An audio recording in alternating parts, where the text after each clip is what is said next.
It began with a promise I made to myself the day my husband was laid to rest. You will not be alone. Your children will be your comfort now. I repeated those words every morning like a quiet prayer. The house was too silent without his whistle in the hallway and the clink of his cup on the kitchen table. But I told myself this season of life would still be gentle. Books by the window, Sunday dinners with my children, the warmth of family filling the empty rooms he left behind. At first, there were gestures that made me believe. A bouquet at the door, no note, but I knew it was from Emma, my eldest, who always preferred action to words.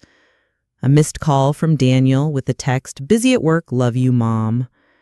And a voice message from Lily, breathless between commuting and childcare. "Mom, I'll come by this weekend, okay? Promise."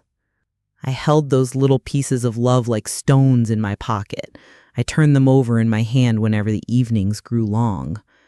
On the mantel sat our wedding photo, the one where my veil kept sliding and he laughed until I laughed too. I would polish the glass, set the frame straight, and whisper, "They'll take care of me. You raised good children." And most days I believed it. The first appointment on my calendar was harmless enough, a routine checkup, circled in blue ink. I don't drive anymore. My hands shake on the wheel and my knees protest on rainy days, so I planned ahead. I texted the family group chat. "Doctor's appointment Thursday at 10 a.m. Could someone take me? It's across town." Read receipts blinked on, then went gray. Emma replied an hour later, "Thursdays are hell. Can you Uber? I'll pay you back." Daniel, on a deadline, maybe reschedule. Lily sent a heart and a voice note full of apologies and traffic noise. I typed, "It's okay. I'll figure it out." Then deleted, "It's okay." I didn't want to be a burden. I pressed send anyway. That evening, I set the kettle to boil and stood by the window, watching the neighbor's porch light flicker on. Somewhere a dog barked and a car door slammed. Ordinary life kept moving, and for a moment, I felt carried along by it. Part of a rhythm that didn't leave anyone behind. Thursday came gray and damp. I called a car and folded myself carefully into the back seat, pretending the driver's silence was kindness. At the clinic, the waiting room TV coughed out the news while I rubbed warmth into my hands, and that about what I'd say if one of my children surprised me by walking through the automatic doors. I decided I'd make a joke. I'd say, "Caught you! I knew you couldn't stay away from your old mother." No one came. When I emerged an hour later with a folded after-visit summary and a reminder to take it easy, the sky had darkened to steel. I opened the ride app and saw a surge price I didn't understand. I checked the bus schedule I couldn't read without my glasses. I set the paper bag of prescriptions against my hip and told myself I was fine. I am, after all, my mother's daughter. She walked miles through winters that froze clothes on the line. 2 bus transfers and a gentle humiliation later, asking a stranger which stop was mine, I reached our street, a little dizzy, a little proud. I fished for my keys with numb fingers and thought, it's only the first appointment. Everyone is busy. Next time will be easier. I tried to keep my hope on a short leash, feeding it facts. Emma's calendar is packed. Daniel's boss calls him at midnight. Lily has a toddler who clings like a starfish. It's not that they don't care, I told myself. It's that life is louder than love right now. It will quiet down. The next week, I needed help with the gutters. My husband used to climb the ladder while I held the base and scolded him for whistling with nails in his teeth. This time I texted, Anyone free Saturday for a quick ladder job? Just 20 minutes. The chat lit with sympathetic lightning. Emma, we're out of town, sorry. Daniel, could be next month? I'll check. Lily sent a sticker of a hug. I hired a handyman who whistled the same tune my husband used to and charged me more than he should have. I paid him anyway and stood in the driveway feeling strangely young and very old at once. On Sunday, I set 3 extra plates at the table out of habit, then put them back without a sound. I roasted chicken the way they like it, lemon under the skin, rosemary from the pot on the stoop, and boxed the leftovers. I took a picture and sent it to the chat. Care packages ready if anyone wants to swing by. Hearts floated up, thumbs too. No doorbell rang. I began to understand that care can die quietly, not with a slam door, but with 1,000 tiny postponements. Soon is a soft word that rots the days. I did not want to be unkind. I told myself to be patient. Mothers are not supposed to keep score. But nights have a way of counting for you. They stack like unread messages. My body started to narrate the truth my heart refused to say. The stairs bit harder. The winter crept into my joints and nested there. The kettle felt heavier, the laundry basket vindictive. I did not tell my children any of that. I asked instead for smaller things, the kind of kindness that fits in a pocket. Could someone pick up the heavy cat litter when you're at the store? If anyone's near the pharmacy, could you grab my refill? Once, when Lily did come by, she stood in the doorway with her keys in her hand, bouncing the baby on her hip while scanning her watch. She smelled like rain and shampoo and stress. Mom, I wish I could stay. If you need anything, text me. I need you, I wanted to say. Instead, I smiled and slipped a container of soup into her tote bag, like a love letter she'd never read. The afternoon the ice storm hit, the power flickered and finally sighed out. The house grew very quiet and then desperate. I lit candles, put on 2 sweaters, and warmed my hands over a bowl of soup that never quite steamed. The phone lines were congested, texts stuttered and failed. In the dark reflection of the window, I saw myself small and stubborn, a silhouette clinging to a life that used to fit us two, and now felt oversized for one. Around 9, the lights blinked back. I laughed out loud, ridiculous with relief, and called Emma, straight to voicemail. Daniel's line rang and rang. Lily answered breathless. Mom, the highway is a mess. We just got home. I'm all right, I said. It came back. Good, she replied, then softer. I'll check on you tomorrow. Tomorrow. I hung on to that word like a rung on a ladder. Tomorrow came with a letter. Insurance, scolding me for a prescription I'd forgotten to pick up. I put on my coat, tucked the letter into my pocket, and decided to walk the 6 blocks to the pharmacy. The sidewalk still remembered the storm, patches of stubborn ice that had learned to hide under slush. I moved slowly, testing each step, and thought of my husband's hand always finding my elbow on winter days. On the 3rd block, my foot slid, not dramatically, not even enough to fall, just the quick stutter that sent a spear up my calf. I caught myself on a mailbox, embarrassed, though no one had seen.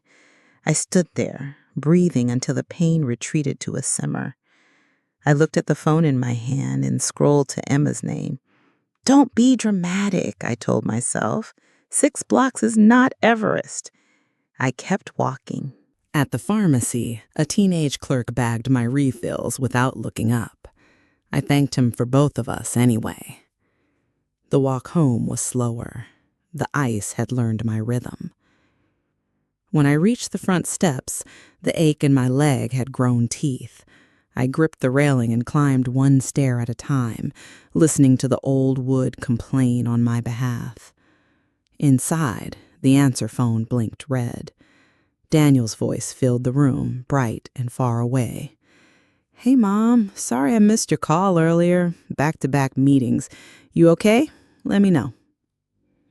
I stared at the machine, then at the kettle, then at the chair where my husband used to leave his coat. Something in me tilted. I realized I had been living inside a mercy I wrote myself. Generous edits, soft lighting. I had been narrating a kinder story than the one unfolding in front of me. Hope had become a disguise for neglect. That night, I did something I hadn't done since the children were small and running fevers. I made a list. Not of symptoms or medications, but of the tiny things that make a life livable when you're old and alone. Rides to appointments, a hand on the stair rail, groceries carried to the counter, a bowl of soup delivered without fanfare, a face that looks at you without glancing at a watch. I wrote their names beside each line and left the spaces blank. The next morning, I decided to test the truth, gently, the way you press a bruise to see how deep it goes. I called Emma first. "Sweetheart," I said, careful to keep my voice light, "could you come by this afternoon? I think I pulled a muscle yesterday. Just need a hand with the laundry basket and the trash." A pause long enough to turn a sunrise into noon. "Mom, today is impossible. Tomorrow?" "Tomorrow," I repeated, and put a comma where the period belonged. I dialed Daniel. "Could you drive me to the market? I only need 20 minutes. He exhaled like a train. "I'm slammed, Mom. Order delivery. I'll send you the money." I thanked him for the money I didn't need and hung up with a smile that wasn't a smile. I texted Lily last. "Could you stop by tonight, even for 10 minutes? I'd love to see you." 3 dots appeared, disappeared, appeared again. "I'm so tired, Mom. This week is a lot. Maybe Sunday?" Maybe Sunday. Another soft word that erases 100 hard ones. I made tea. I sat at the table with my list. I drew a line through the word hope and wrote plan. I wish I could tell you I cried then, that I emptied something out and felt better. But grief is a practical thing when it's done with ceremony. It rolls up its sleeves and starts rearranging the furniture. I looked at our wedding photo and spoke aloud to the man who taught me to love without ledger books. "They won't take care of me," I said, as gently as I could. "They say they will. They think they do, but they won't. And I cannot keep pretending I don't see it." The house did not argue. It creaked its old bones in agreement. When the phone rang, I didn't recognize the number. It was the clinic reminding me of a follow-up in 2 weeks. "Do you have someone to bring you, Mrs. Thompson?" the receptionist asked, all efficiency and fluorescent light. I looked at the calendar, at the space where a child's name should have been. I heard myself answer clearly and decidedly, "Yes, I'll make arrangements." I hung up, opened the drawer where we keep important papers, and laid out a pen, a notepad, and an old folder with my husband's handwriting on the tab. I didn't open the folder yet. Not then. I only rested my hand on it the way you rest a hand on a door before you step through. Outside, a delivery truck rattled past. Somewhere, a neighbor laughed. The world went on, and so would I, but no longer on promises that never arrived. That was the last day I allowed hope to do the job of help, And the very next day, when I asked for something small, just one simple kindness, the answer I received would strip the story of its softness and show me without apology the truth I had been avoiding, the cold reality. The truth arrived not with a scream, but with silence. Silence at the door when no one knocked. Silence in the kitchen where 3 extra chairs gathered dust. Silence in my heart when I realized hope was only another form of denial. It became clear on a Sunday morning. I woke early, made pancakes the way Emma liked them as a child, crispy edges, butter melting into little golden pools. I brewed Daniel's favorite dark roast, set out Lily's jar of jam. The table looked ready for laughter, but no one came. My phone buzzed with excuses, short and sharp. Running late, can't make it, maybe next week. I sat alone, fork poised, waiting for voices that never arrived. The pancakes grew cold, the coffee bitter. Days blurred into weeks. My requests for small kindnesses were met with larger silences. The garbage piled, the light bulb in the hall burned out, the curtains sagged where hooks had snapped.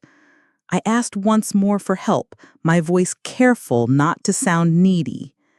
Emma sighed over the line. "Mom, you're not helpless. You're stronger than you think. Don't guilt us." Daniel muttered, "Hire someone. That's what money is for." Lily whispered, "Mom, I'm drowning too. Please don't add more." Their words built a cage around me, not cruel on purpose, but cruel in effect. And I realized I was no longer a mother in their eyes. I was an obligation, a task on a list they kept postponing. One night, rain hammered the roof, and the power snapped off again.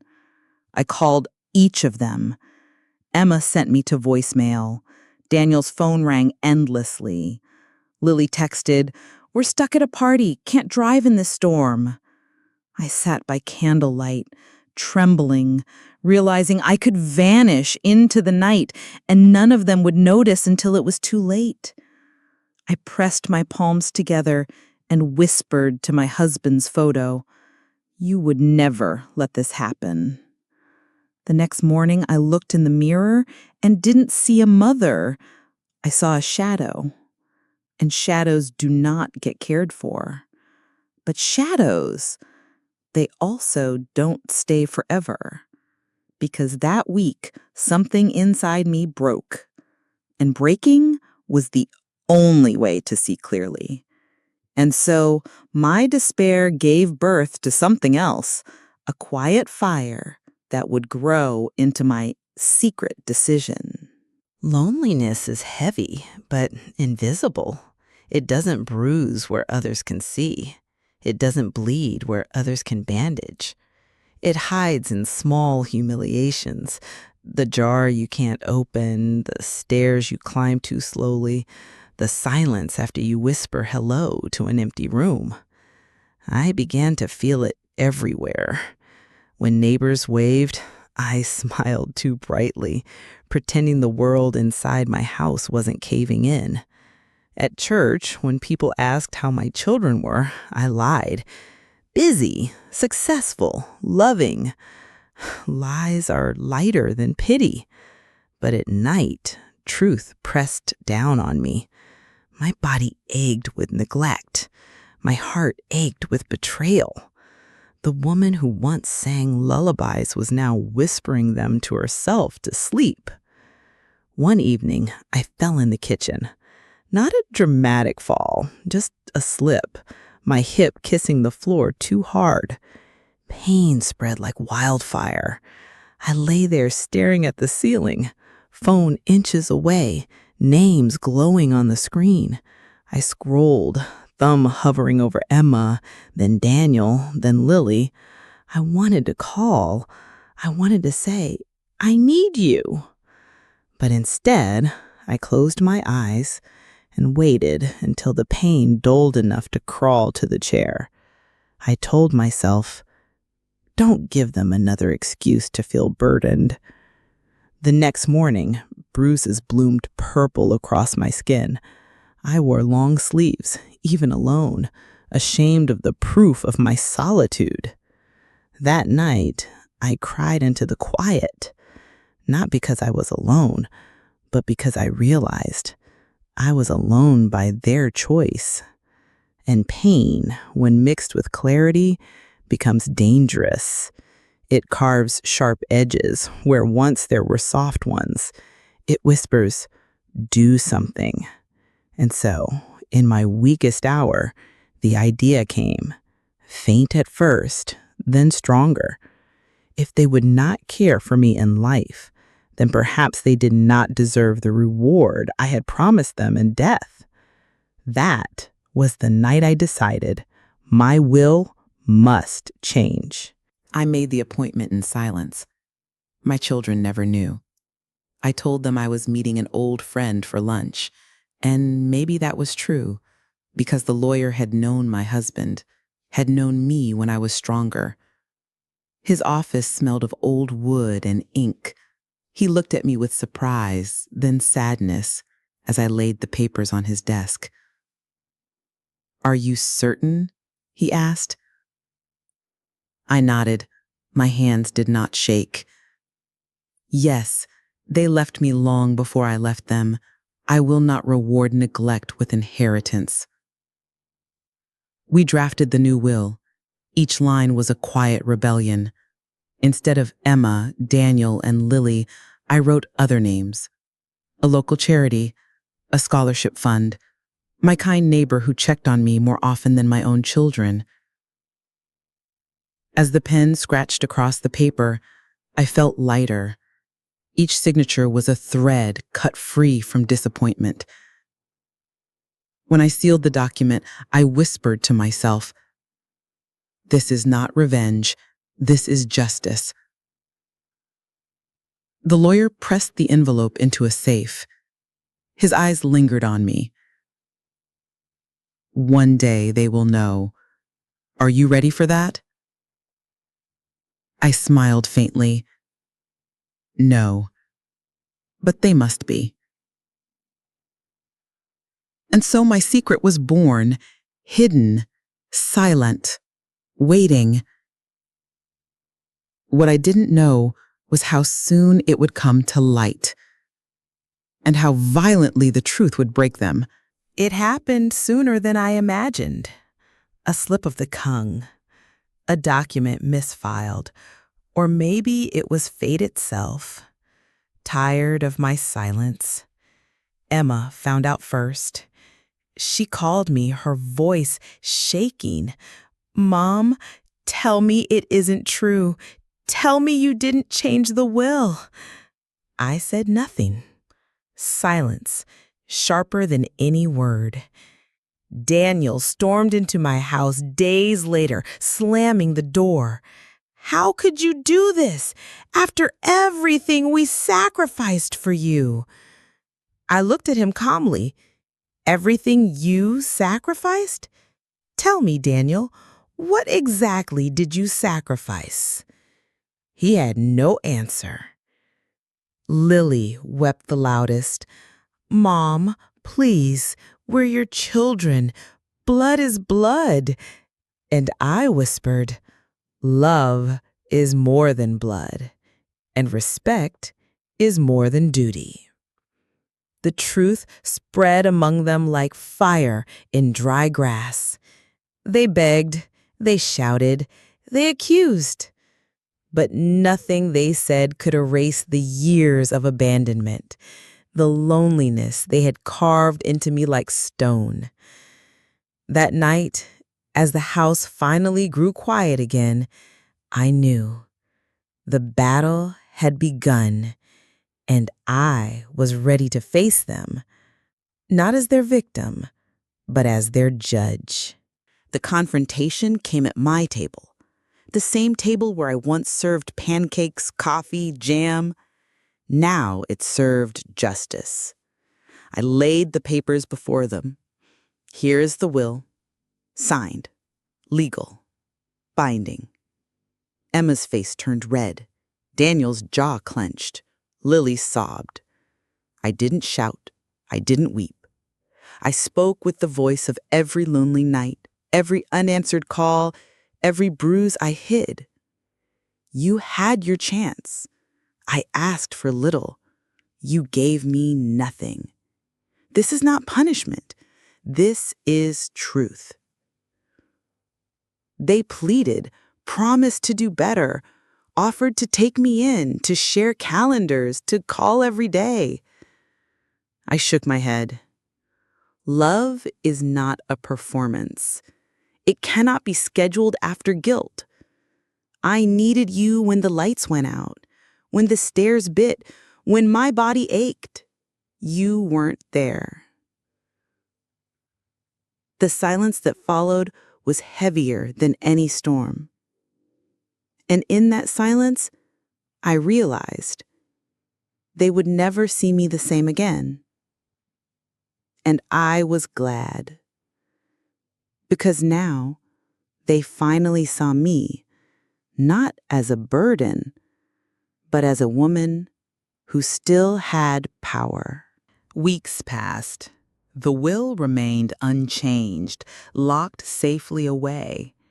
My children visited more often now, guilt etched into their gestures.